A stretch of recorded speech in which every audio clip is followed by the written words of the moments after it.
1,667. That is precisely how many words Martin Luther King Jr. used in his highly influential I Have a Dream speech to call for an end to racism in the United States and to call for civil and economic rights.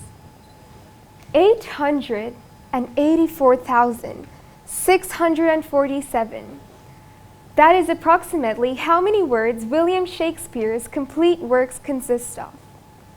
These live in the hearts of literature enthusiasts to date. And 2,246. That is around how many words Steve Jobs delivered during his Stanford commencement address in 2005 to remind us to stay hungry and stay foolish, because ultimately, death is the destination that we all share. So why am I telling you all this? What are these examples I'm rambling to you about? What do they all have in common? Well, to begin with, the reason I'm telling you all this is because through my short-lived journey in life, I have come to realize that the words that are generated by our voices, sculpted by our tongues, and exit our physical forms through our mouths and lips hold power. And this compelling power dwells within each and every one of us. This power has the capability to construct or to destruct. It is the reason for the existence of wars throughout history and the reason for securing truces. It has changed the way people think over the course of time. And those examples that I listed down at the beginning of my talk are only instances of when that power was used for good at its highest potential. That power is the power of the tongue, hence the power of words. Now, I believe that words are a reflection of our thoughts. In fact, they are the splitting image of what goes up on in our minds. Words are as old as humanity, and they will live on with us for as long as humanity subsists, because they are our basic means of communicating with the people around us. Words are the glue that hold together our many relationships, and they are representative of our personality.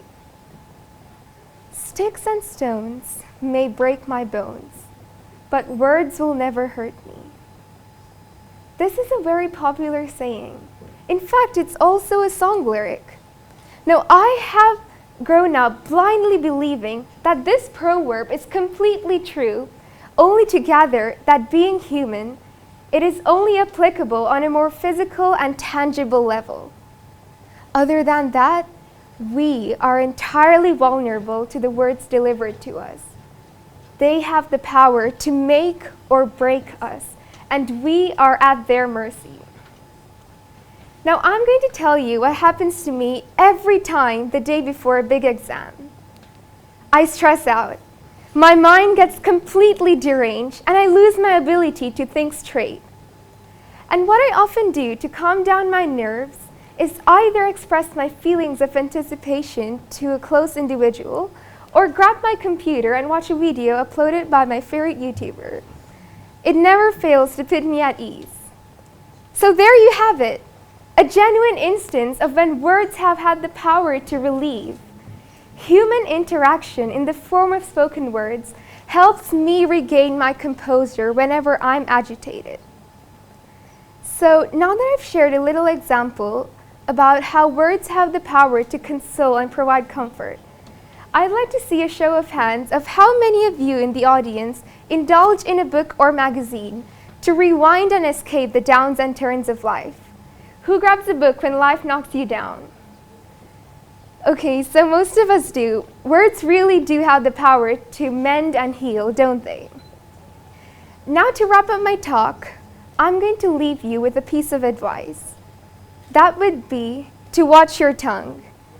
Now, don't get me wrong, I do believe in the freedom of speech, but it seems to me that nowadays a lot of us tend to say whatever comes up to our mind without really thinking before we speak.